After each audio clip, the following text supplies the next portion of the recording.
Well, here we go with the final part of the story of Aladdin and the Wonderful Lamp. If you've missed the beginning, there is a link in the description below. If you like these stories and you haven't subscribed yet, please subscribe. It will help people to find me, and it will certainly help you to find me. In the last section of our story, Aladdin, by the help of the genie of the lamp, showed himself so amazingly rich that the Sultan was happy to have his daughter marry him, and the princess, too, seemed very happy with the match. The genie built Aladdin a huge, glorious palace overnight, close to the Sultan's palace, which by comparison put the Sultan's palace to shame. Aladdin would go through the city and other towns, and wherever he went he would have slaves throw gold pieces to the people in the streets. The people came to love him, and he and his marvelous palace became very famous. However, the African magician found out that Adam was alive and rich and married to the princess. He understood that Aladdin must have the magic lamp, and he decided to get it back and ruin Aladdin. So let's listen to the end of the story.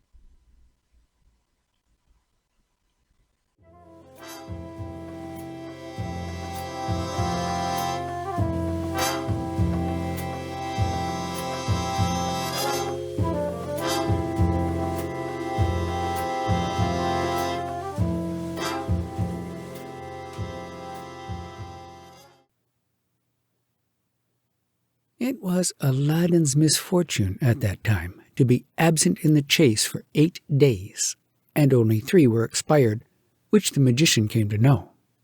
After he had performed the magical operation, he went to the superintendent of the Khan, entered into conversation with him on indifferent subjects, and among the rest told him he had been to see Aladdin's palace, and after exaggerating on all that he had seen most worthy of observation, added, "But my curiosity leads me farther. I shall not be satisfied until I have seen the person to whom this wonderful edifice belongs."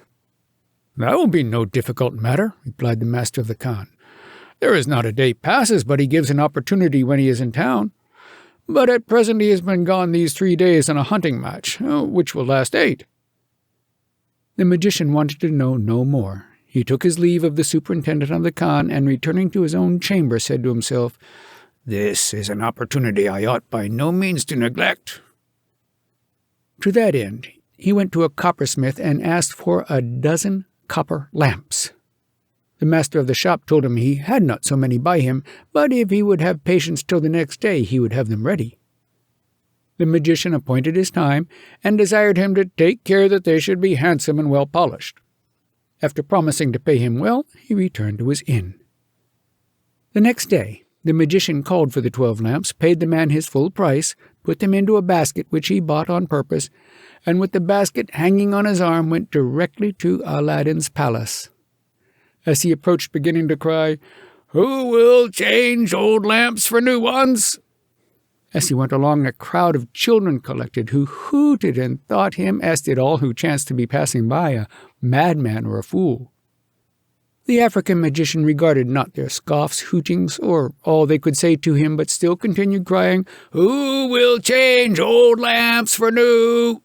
He repeated this so often, walking backward and forward in front of the palace, that the princess, who was then in the hall with the 24 windows, hearing a man cry something and not being able to distinguish his words owing to the hooting of the children and increasing mob about him, sent one of her women slaves to know what he cried. The slave was not long before she returned and ran into the hall, laughing so heartily that the princess could not forbear herself. "Well, giggler," said the princess, "will you tell me what you laugh at?" "Oh, madam," answered the slave, laughing still, "who can forbear laughing to see a fool with a basket on his arm full of fine new lamps ask to change them for old ones?" Another female slave, hearing this, said, "Now you speak of lamps, I know not whether the princess may have observed it, but there is an old one upon a shelf of the prince's robing room. If the princess chooses, she may have the pleasure of trying if this fool is so silly as to give a new lamp for an old one without taking anything for the exchange." The lamp this slave spoke of was the wonderful lamp which Aladdin had laid upon the shelf before he departed for the chase. This he had done several times before, but neither the princess, the slaves, nor the eunuchs had ever taken notice of it. At all other times except when hunting, he carried it about his person. The princess, who knew not the value of this lamp, and the interest that Aladdin, not to mention herself, had to keep it safe, entered into the pleasantry, and commanded her eunuch to take it and make the exchange. The eunuch obeyed, went out of the hall, and no sooner got to the palace gates than he saw the African magician, called to him, and showing him the old lamp, said, "Give me a new lamp for this." The magician never doubted but this was the lamp he wanted. There could be no other such in the palace, where every utensil was gold or silver. He snatched it eagerly out of the eunuch's hand, and thrusting it as far as he could into his breast, offered him his basket and bade him choose which he liked best. The eunuch picked out one and carried it to the princess. But the exchange was no sooner made than the place rang with the shouts of the children deriding the magician's folly. The African magician gave everybody leave to laugh as much as they pleased. He stayed not long near the palace, but made the best of his way without crying any longer, "New lamps for old ones." His end was answered, and by his silence he got rid of the children and the mob. As soon as he was out of the square between the two palaces, he hastened down the streets, which were the least frequented, and having no more occasion for his lamps or baskets, set all down in an alley where nobody saw him. Then going down another street or two, he walked till he came to one of the city gates, and pursuing his way through the suburbs, which were very extensive, at length reached a lonely spot where he stopped for a time to execute the design he had in contemplation, never caring for his horse which he had left at the khan, but thinking himself perfectly compensated by the treasure he had acquired. In this place the African magician passed the remainder of the day till the darkest time of night, when he pulled the lamp out of his breast and rubbed it. At that summons the genie appeared and said, "What wouldst thou have? I am ready to obey thee as thy slave and as the slave of all those who have that lamp in their hands, both I and the other slaves of the lamp." "I command thee," replied the magician, "to transport me immediately and the palace which thou and the other slaves of the lamp have built in this city, with all the people in it, to Africa." The genie made no reply, but with the assistance of the other genies, the slaves of the lamp immediately transported him and the palace entire to the spot whither it was desired to convey it.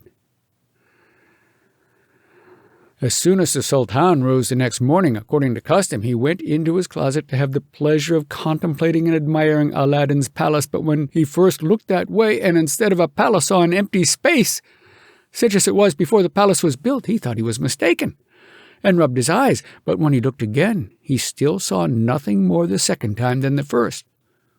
Though the weather was fine, the sky was clear, and the dawn advancing had made all objects very distinct. He looked again in front, to the right and left, but beheld nothing more than he had formerly been used to see from his window. His amazement was so great that he stood for some time turning his eyes to the spot where the palace had stood, but where it was no longer to be seen. He could not comprehend how so large a palace as Aladdin's, which he had seen plainly every day for some years, and but the day before, should vanish so soon and not leave the least remains behind.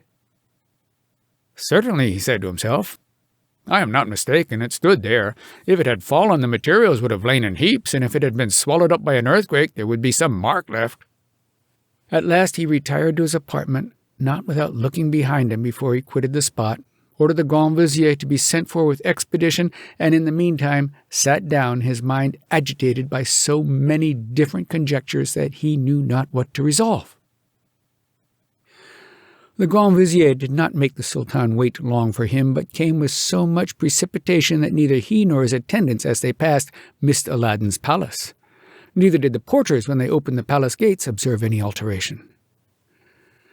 When he came into the Sultan's presence, he said to him, "The haste in which your Majesty sent for me makes me believe something extraordinary has happened, since you know this is a day of public audience, and I should not have failed of attending at the usual time."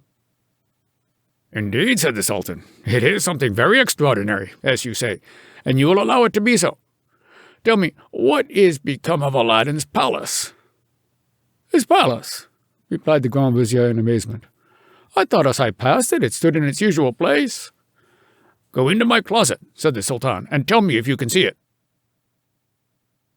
The Grand Vizier went into the closet, where he was struck with no less amazement than the Sultan had been. When he was well assured that there was not the least appearance of the palace, he returned to the Sultan. "Well," said the Sultan, "have you seen Aladdin's palace?" "No," answered the Vizier. "But your Majesty may remember that I had the honor to tell you that the edifice which was the subject of your admiration was only the work of magic and a magician, but your Majesty would not pay the least attention to what I said." The Sultan, who could not deny what the Grand Vizier had represented to him, flew into the greater passion. "Where is that impostor, that wicked wretch," said he, "that I may have his head taken off immediately?" "Sir," replied the Grand Vizier, "it is some days since he came to take his leave of your Majesty on pretence of hunting. He ought to be sent for, to know what is become of his palace, since he cannot be ignorant of what has been transacted." "To send for him would be too great an indulgence," replied the Sultan. "Command a detachment of horse to bring him to me loaded with chains." The Grand Vizier gave orders for a detachment, and instructed the officer who commanded the men how they were to act, that Aladdin might not escape. The detachment pursued its orders, and about 5 or 6 leagues from the town met him returning from the chase. The officer advanced respectfully and informed him that the Sultan was so impatient to see him that he had sent his party to accompany him home. Aladdin had not the least suspicion of the true reason of their meeting him. But when he came within half a league of the city, the detachment surrounded him, when the officer addressed himself to him and said, "Prince, it is with great regret that I declare to you the Sultan's order to arrest you and to carry you before him as a criminal. I beg of you not to take it ill that we acquit ourselves of our duty, and to forgive us." Aladdin, who felt himself innocent, was much surprised at this declaration, and asked the officer if he knew what crime he was accused of, who replied he did not. Then Aladdin, finding that his retinue was much inferior to this detachment, alighted from his horse and said to the officers, "Execute your orders. I am not conscious that I have committed any offense against the Sultan's person or government." A heavy chain was immediately put about his neck and fastened round his body, so that both his arms were pinioned down. The officer then put himself at the head of the detachment, and one of the troopers, taking hold of the end of the chain and proceeding after the officer, led Aladdin, who was obliged to follow him on foot, into the city.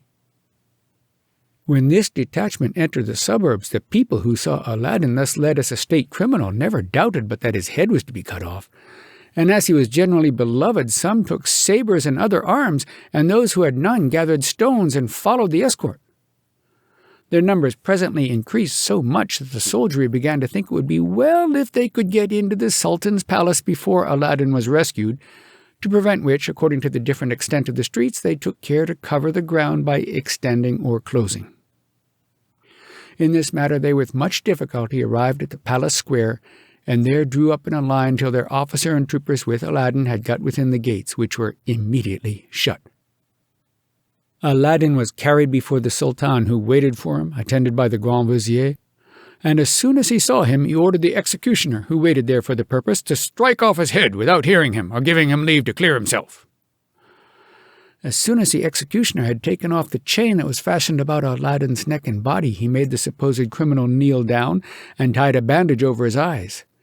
Then, drawing his sabre, he took his aim by flourishing it 3 times in the air, waiting for the Sultan's giving the signal to strike. At that instant, the Grand Vizier, perceiving that the populace had crowded the great square before the palace and were scaling the walls in several places, said to the Sultan before he gave the signal, "I beg of your Majesty to consider what you are going to do, since you will hazard your palace being destroyed, and who knows what fatal consequence may follow." "My palace forced?" replied the Sultan. "Who can have that audacity?" "Sir," answered the Grand Vizier, "if your Majesty will but cast your eyes toward the great square and on the palace walls, you will perceive the truth of what I say." The Sultan was so much alarmed when he saw so great a crowd and how enraged they were, that he ordered the executioner to put his saber immediately into the scabbard, to unbind Aladdin, and at the same time commanded the porters to declare to the people that the Sultan had pardoned him, and that they might retire. Those who had already got upon the walls abandoned their design and got quickly down, overjoyed that they had saved the life of a man they dearly loved, and published the news amongst the rest, which was presently confirmed by the mace-bearers from the top of the terraces. The justice which the Sultan had done to Aladdin soon disarmed the populace of their rage. The tumult abated, and the mob dispersed. When Aladdin found himself at liberty, he turned toward the balcony, and perceiving the Sultan, raised his voice and said to him in a moving manner, "I beg of your Majesty to add one favor more to that which I have already received, which is to let me know my crime." "Your crime?" answered the Sultan. "Perfidious wretch, do you not know it? Come hither, and I will show it you." Aladdin went up, when the Sultan, going before him without looking at him, said, "Follow me," and led him into his closet. When he came to the door, he said, "Go in. You ought to know whereabouts your palace stood. Look round and tell me what has become of it." Aladdin looked, but saw nothing. He perceived the spot on which his palace had stood, but not being able to divine how it had disappeared, was thrown into such great confusion and amazement that he could not return one word of answer. The Sultan, growing impatient, demanded of him again, "Where is your palace, and what has become of my daughter?" Aladdin, breaking silence, replied, "Sir, I perceive and own that the palace which I have built is not in its place, but is vanished. Neither can I tell your Majesty where it may be, but can assure you I had no concern in its removal." "I am not so much concerned about your palace," replied the Sultan. "I value my daughter 10,000 times more, and would have you find her out, otherwise I will cause your head to be struck off, and no consideration shall divert me from my purpose." "I beg of your Majesty," answered Aladdin, "to grant me 40 days to make my inquiries, and if in that time I have not the success I wish, I will offer my head at the foot of your throne to be disposed of at your pleasure." "I give you the 40 days you ask," said the Sultan. "But think not to escape my resentment if you fail, for I will find you out in whatsoever part of the world you may conceal yourself." Aladdin went out of the Sultan's presence with great humiliation and in a condition worthy of pity. He crossed the courts of the palace, hanging down his head, and in such great confusion that he durst not lift up his eyes. The principal officers of the court, who had all professed themselves his friends, instead of going up to him to comfort him, turned their backs to avoid seeing him. But had they accosted him with an offer of service, they would have no more known Aladdin. He did not know himself, and was no longer in his senses, as plainly appeared by his asking everybody he met and at every house if they had seen his palace, or could tell him any news of it. These questions made the generality believe that Aladdin was mad. Some laughed at him, but people of sense and humanity, particularly those who had any connection of business or friendship with him, really pitied him. For 3 days he rambled about the city in this manner without coming to any resolution or eating anything but what some compassionate people forced him to take out of charity. At last he took the road to the country, and after he had traversed several fields in wild uncertainty, at the approach of night came to the bank of a river. There, possessed by his despair, he said to himself, "Where shall I seek my palace? In what province, country, or part of the world shall I find that and my dear princess? I shall never succeed. I would better free myself at once from fruitless endeavors and such bitter grief as preys upon me." He was just going to throw himself into the river, but as a good Mussulman, true to his religion, he thought he should not do it without first saying his prayers. Going to prepare himself, he went to the river's brink in order to perform the usual ablutions. The place being steep and slippery, he slid down and had certainly fallen into the river but for a little rock which projected about 2 feet out of the earth. Happily also for him, he still had on the ring which the African magician had put on his finger before he went down into the subterranean abode to fetch the precious lamp. In slipping down the bank, he rubbed the ring so hard by holding on the rock that immediately the same genie appeared whom he had seen in the cave where the magician had left him. "What wouldst thou have?" said the genie. "I am ready to obey thee as thy slave, and the slave of all those that have that ring on their finger, both I and the other slaves of the ring." Aladdin, agreeably surprised at an apparition he so little expected in his present calamity, replied, "Save my life, genie, a second time, either by showing me to the place where the palace I caused to be built now stands, or immediately transporting it back where it first stood." "What you command me," answered the genie, "is not wholly in my power. I am only the slave of the ring. You must address yourself to the slave of the lamp." "If that be the case," replied Aladdin, "I command thee by the power of the ring to transport me to the spot where my palace stands, in what part of the world soever it may be, and set me down under the window of the Princess Bedrobledor." These words were no sooner out of his mouth than the genie transported him into Africa, to the midst of a large plain where his palace stood, and placing him exactly under the window of the princess's apartment, left him. All this was done almost in an instant. Aladdin, notwithstanding the darkness of the night, knew his palace again. But as the night was far advanced and all was quiet, he retired to some distance and sat down at the foot of a large tree. There, full of hopes and reflecting on his happiness, for which he was indebted to chance, he found himself in a much more comfortable situation than when he was arrested and carried before the Sultan, being now delivered from the immediate danger of losing his life. He amused himself for some time with these agreeable thoughts, but not having slept for 2 days, was unable to resist the drowsiness which came upon him, but fell fast asleep.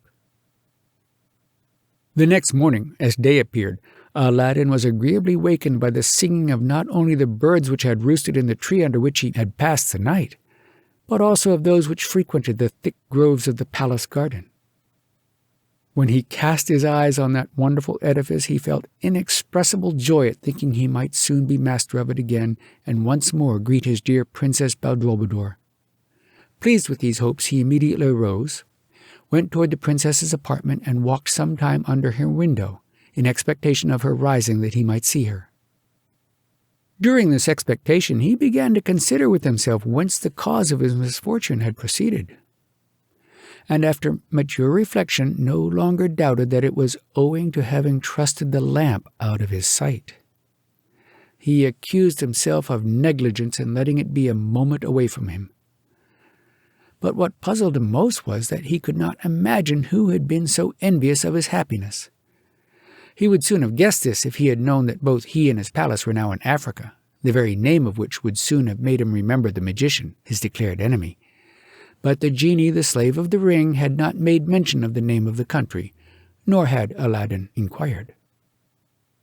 The princess rose earlier that morning than she had done since her transportation into Africa by the magician, whose presence she was forced to support once a day because he was master of the palace, though she had always treated him so harshly that he dared not reside in it. As she was dressing, one of the women looking through the window perceived Aladdin and instantly told her mistress. The princess, who could not believe the joyful tidings, hastened herself to the window, and seeing Aladdin, immediately opened it. The noise of opening the window made Aladdin turn his head that way, and perceiving the princess, he saluted her with joy. "To lose no time," she said to him, "I have sent to have the private door opened for you. Enter and come up." The private door, which was just under the princess's apartment, was soon opened, and Aladdin conducted up into the chamber. It is impossible to express the joy of both at seeing each other after so cruel a separation. After embracing and shedding tears of joy, they sat down, and Aladdin said, "I beg of you, princess, in heaven's name, before we talk of anything else, to tell me, both for your own sake, the Sultan your father's, and mine, what has become of an old lamp which I left upon a shelf in my robing chamber when I departed for the chase." "Alas, dear husband," answered the princess, "I was afraid our misfortune might be owing to that lamp, and what grieves me most is that I have been the cause of it." "Princess," replied Aladdin, "do not blame yourself, for I ought to have taken more care of it. But let us now think only of repairing the loss. Tell me what has happened, and into whose hands it has fallen." The princess then related how she had changed the old lamp for a new one, and how the next morning she found herself in the unknown country they were then in, which she was told was Africa, by the traitor who had transported her thither by his magic art. "Princess," said Aladdin, interrupting her, "you have informed me who the traitor is, by telling me we are in Africa. He is the most perfidious of men. But this is neither a time nor place to give you a full account of his villainies. I desire you only to tell me what he has done with the lamp and where he has put it." "He carries it carefully wrapped up in his bosom," said the princess, "and this I can assure you, because he pulled it out before me and showed it to me in triumph." "Princess," said Aladdin, "do not be displeased that I trouble you with so many questions, since they are equally important to us both. But to come to what most particularly concerns me, tell me, I conjure you, how so wicked and perfidious a man treats you." "Since I have been here," replied the princess, "he repairs once every day to see me, and I am persuaded the little satisfaction he receives from his visits makes him come no oftener. All his addresses tend to persuade me to break that faith I have pledged to you, and to take him for my husband, giving me to understand I need not entertain hopes of ever seeing you again, for that you are dead, having had your head struck off by my father's order. He added to justify himself that you were an ungrateful wretch, that your good fortune was owing to him, and a great many other things of that nature which I forbear to repeat.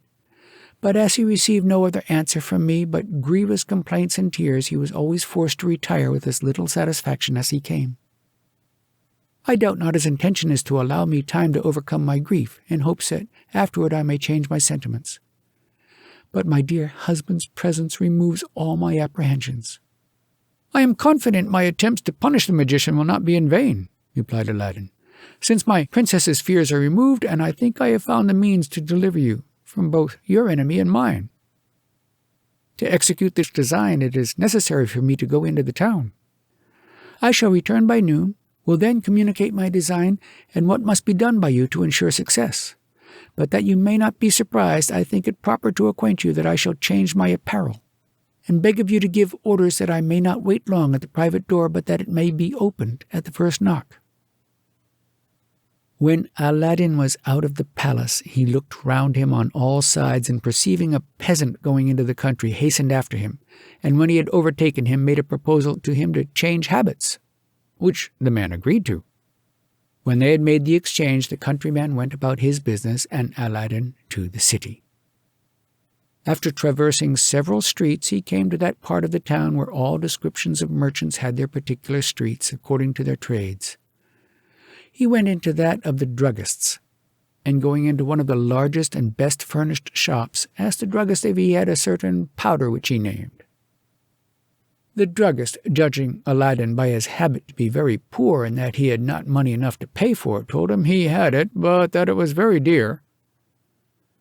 Upon which Aladdin, penetrating his thoughts, pulled out his purse, and showing him some gold, asked for half a drachm of the powder, which the druggist weighed, wrapped up in paper, and gave him, telling him the price was a piece of gold. Aladdin put the money into his hands and returned to the palace, where he waited not long at the private door. When he came into the princess's apartment, he said to her, "Princess, perhaps the aversion you tell me you have for your captor may be an objection to your executing what I am going to propose, but permit me to say it is proper that you should dissemble a little, and do violence to your inclinations if you would deliver yourself from him. If you will take my advice," continued he, "dress yourself this moment in one of your richest habits, and when the African magician comes, make no difficulty to give him the best reception, so that he may imagine time has removed your disgust at his addresses. In your conversation, let him understand that you strive to forget me, and that he may be the more fully convinced, invite him to sup with you, and tell him you should be glad to taste of some of the best wines of his country. He will presently go to fetch you some. During his absence, put into one of the cups which you are accustomed to drink of this powder, and setting it by, charge the slave you may order that night to attend you, on a signal you shall agree upon, to bring that cup to you. When the magician and you have eaten and drunk as much as you choose, let her bring you the cup, and then change cups with him. He will esteem it so great a favor that he will not refuse, but eagerly quaff it off. But no sooner will he have drunk than you will see him fall backward." When Aladdin had finished, "I own," answered the princess, "I shall do myself violence in consenting to make the magician such advances. But what cannot one resolve to do against a cruel enemy? I will therefore follow your advice, since both my repose and yours depend upon it." After the princess had agreed to the measures proposed by Aladdin, he took his leave and went and spent the rest of the day in the neighborhood of the palace till it was night, and he might safely return to the private door. The princess, who had remained inconsolable at being parted from her husband, had, ever since their cruel separation, lived in great neglect of her person. She had almost forgotten the neatness so becoming persons of her sex and quality, particularly after the first time the magician paid her a visit, and she had understood by some of the women who knew him again that it was he who had taken the old lamp in exchange for a new one. However, the opportunity of taking the revenge he deserved made her resolve to gratify Aladdin. As soon, therefore, as he was gone, she sat down to dress and was attired by her women to the best advantage in the richest habit of her wardrobe. Her girdle was of the finest and largest diamonds set in gold, her necklace of pearls, 6 on a side, so well proportioned to that in the middle, which was the largest ever seen, that the greatest sultanesses would have been proud to have been adorned with only 2 of the smallest. Her bracelets, which were of diamonds and rubies intermixed, corresponded admirably to the richness of the girdle and necklace. When the Princess Badroulbadour was completely dressed, she consulted her glass and women upon her adjustment, and when she found she wanted no charms to flatter the foolish passion of the African magician, she sat down on a sofa expecting his arrival.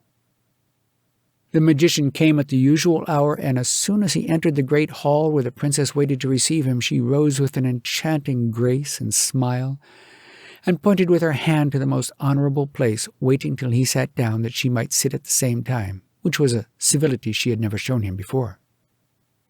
The African magician, dazzled more with the luster of the princess's eyes than the glittering of her jewels, was much surprised. The smiling air with which she received him, so opposite to her former behavior, quite fascinated his heart. When he was seated, the princess, to free him from his embarrassment, broke silence first, looking at him all the time in such a manner as to make him believe that he was not so odious to her as she had given him to understand hitherto, and said, "You are doubtless amazed to find me so much altered today, but your surprise will not be so great when I acquaint you that I am naturally of a disposition so opposite to melancholy and grief that I always strive to put them as far away as possible when I find the subject of them is past. I have reflected on what you have told me of Aladdin's fate, and know my father's temper so well that I am persuaded, with you, he could not escape the terrible effects of the Sultan's rage. Therefore, should I continue to lament him all my life? My tears cannot recall him. For this reason, since I have paid all the duties decency requires of me to his memory, now he is in the grave, I think I ought to endeavor to comfort myself. These are the motives of the change you see in me. I am resolved to banish melancholy entirely, and persuaded that you will bear me company tonight, I have ordered a supper to be prepared. But as I have no wines but those of China, I have a great desire to taste of the produce of Africa, and doubt not your procuring some of the best." The African magician, who had looked upon the happiness of getting so soon and so easily into the Princess Badroulbadour's good graces as impossible, could not think of words expressive enough to testify how sensible he was of her favors. But to put an end the sooner to a conversation which would have embarrassed him if he had engaged farther in it, he turned it upon the wines of Africa and said, "Of all the advantages Africa can boast, that of producing the most excellent wines is one of the principals. I have a vessel of 7 years old which has never been broached, and it is indeed not praising it too much to say it is the finest wine in the world. If my princess added he will give me leave, I will go and fetch 2 bottles, and return again immediately." "I should be sorry to give you that trouble," replied the princess. "You had better send for them." "It is necessary I should go myself," answered the African magician, "for nobody but myself knows where the key of the cellar is laid or has the secret to unlock the door." "If it be so," said the princess, "make haste back, for the longer you stay, the greater will be my impatience, and we shall sit down to supper as soon as you return." The African magician, full of hopes of his expected happiness, rather flew than ran, and returned quickly with the wine. The princess, not doubting but he would make haste, put with her own hand the powder Aladdin had given her into the cup set apart for that purpose. They sat down at the table opposite to each other, the magician's back toward the buffet. The princess presented him with the best at the table and said to him, "If you please, I will entertain you with a concert of vocal and instrumental music. But as we are only two, I think conversation may be more agreeable." This the magician took as a new favor. After they had eaten some time, the princess called for some wine, drank the magician's health, and afterward said to him, "Indeed, you had a full right to commend your wine, since I never tasted any so delicious." "Charming princess," said he, holding in his hand the cup which had been presented to him. "My wine becomes more exquisite by your approbation." "Then drink my health," replied the princess. "You will find I understand wines." He drank the princess's health, and returning the cup said, "I think myself fortunate, princess, that I reserved this wine for so happy an occasion, and own I never before drank any in every respect so excellent." When they had each drunk 2 or 3 cups more, the princess, who had completely charmed the African magician by her obliging behavior, gave the signal to the slave who served them with wine, bidding her bring the cup which had been filled for herself, and at the same time bring the magician a full goblet. When they both had their cups in their hands, she said to him, "I know not how you express your loves in these parts when drinking together. With us in China, lovers reciprocally exchange cups and drink each other's health." At the same time she presented to him the cup which was in her hand and held out her hand to receive his. He hastened to make the exchange with the more pleasure, because he looked upon this favor as a token of conquest over the princess, which raised his rapture to the highest pitch. Before he drank, he said to her, with the cup in his hand, "Indeed, princess, we Africans are not so refined in the art of love as you Chinese, and your instructing me in a lesson I was ignorant of informs me how sensible I ought to be of the favor done me. I shall never, lovely princess, forget my recovering by drinking out of your cup that life which your cruelty, had it continued, must have made me despair of." The princess, who began to be tired with his declarations, interrupted him and said, "Let us drink first, and then say what you will afterward."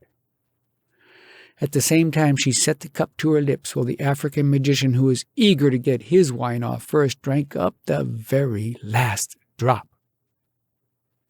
In finishing it, he leaned his head back to show his eagerness, and remained some time in that state.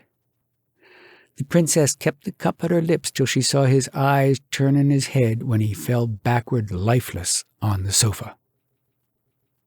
The princess had no occasion to order the private door to be opened to Aladdin, for her women were so disposed from the great hall to the foot of the staircase that the word was no sooner given that the magician was fallen than the door was immediately opened.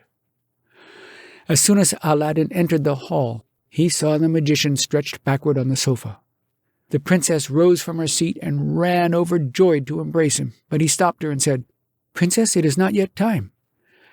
Let me be left alone a moment while I endeavor to transport you back to China as speedily as you were brought from thence." When the princess, her women and eunuchs were gone out of the hall, Aladdin shut the door and, going directly to the dead body of the magician, opened his vest, took out the lamp which was carefully wrapped up as the princess had told him, and unfolding and rubbing it, the genie immediately appeared. "Genie," said Aladdin, "I have called to command thee, on the part of thy good mistress, this lamp, to transport this palace instantly into China, to the place from whence it was brought hither." The genie bowed his head in token of obedience and disappeared. Immediately the palace was transported into China, and its removal was only felt by 2 little shocks, the one when it was lifted up, the other when it was set down, and both in a very short interval of time. From the time of the transportation of Aladdin's palace, the princess's father had been inconsolable for the loss of her. Before the disaster, he used to go every morning into his closet to please himself with viewing the palace. He went now many times in the day to renew his tears and plunge himself into the deepest melancholy by reflecting how he had lost what was most dear to him in this world. The very morning of the return to the palace, the Sultan went into his closet to indulge his sorrows, Absorbed in himself and in a pensive mood, he cast his eyes toward the spot, expecting only to see an open space, but perceiving the vacancy filled up. He had first imagined the appearance to be the effect of a fog. Looking more attentively, he was convinced beyond the power of doubt that it was his son-in-law's palace. Joy and gladness succeeded to sorrow and grief. He returned immediately into his apartment and ordered a horse to be saddled and brought to him without delay, which he mounted that instant, thinking he could not make haste enough to the palace. Aladdin, who foresaw what would happen, rose that morning by daybreak, put on one of the most magnificent habits his wardrobe afforded, and went up into the hall of 24 windows from whence he perceived the Sultan approaching, and got down soon enough to receive him at the foot of the great staircase. "Aladdin," said the Sultan, "I cannot speak to you till I have seen and embraced my daughter." The happy father was then led to the princess's apartment and embraced her with his face bathed in tears of joy. The Sultan was some time before he could open his lips, so great was his surprise and joy to find his daughter again after he had given her up for lost. And the princess, upon seeing her father, let fall tears of rapture and affection. At last the Sultan broke silence and said, "I would believe, daughter, your joy to see me makes you seem as little changed as if no misfortune had befallen you. Yet I cannot be persuaded but that you have suffered much alarm, for a large palace cannot be so suddenly transported as yours has been without causing great fright and apprehension. I would have you tell me all that has happened and conceal nothing from me." The princess, who took great pleasure in giving the Sultan the satisfaction he demanded, said, "If I appear so little altered, I beg of your majesty to consider that I received new life yesterday morning by the presence of my dear husband and deliverer, Aladdin, whom I looked upon and bewailed as lost to me. My greatest suffering was to find myself forced not only from your majesty but from my dear husband. Not only from the love I bore him, but from the uneasiness I labored under through fear that he, though innocent, might feel the effects of your anger. As to what relates to my transportation, I was myself the innocent cause of it."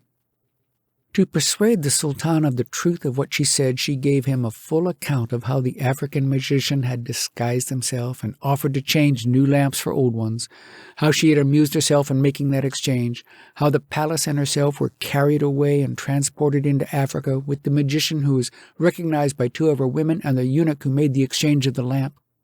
When he had the audacity, after the success of his daring enterprise, to propose himself for her husband, how he persecuted her till Aladdin's arrival, how they had concerted measures to get the lamp from him again, and the success they had fortunately met with by her dissimulation in inviting him to supper and giving him the cup with the powder prepared for him. "For the rest," added she, "I leave it to Aladdin to recount." Aladdin had not much to tell the Sultan, but only said, "When the private door was opened, I went up into the great hall, where I found the magician lying dead on the sofa. And as I thought it not proper for the princess to stay there any longer, I desired her to go down into her own apartment with her women and the eunuchs. As soon as I was alone and had taken the lamp out of the magician's breast, I made use of the same secret he had done to remove the palace and carry off the princess, and by that means the palace was reconveyed to the place where it stood before, and I have the happiness to restore the princess to your majesty. But that your majesty may not think that I impose upon you, if you will give yourself the trouble to go up into the hall, you may see the magician punished as he deserved."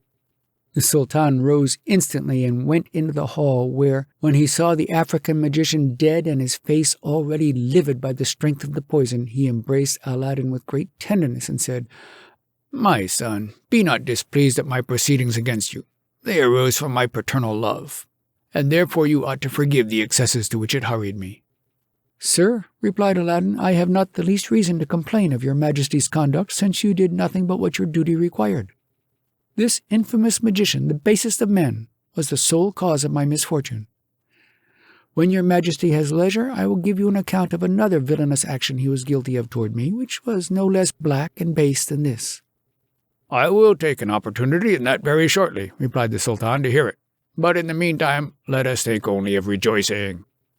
The Sultan then commanded the drums, trumpets, cymbals, and other instruments of music to announce his joy to the public, and a festival of 10 days to be proclaimed for the return of the princess and Aladdin. Within a few years afterward, the Sultan died in a good old age, and as he left no male children, The Princess Bedrulbudour, as lawful heir of the throne, succeeded him, and communicating the power to Aladdin, they reigned together many years, and left a numerous and illustrious progeny. The end of Aladdin and the Wonderful Lamp.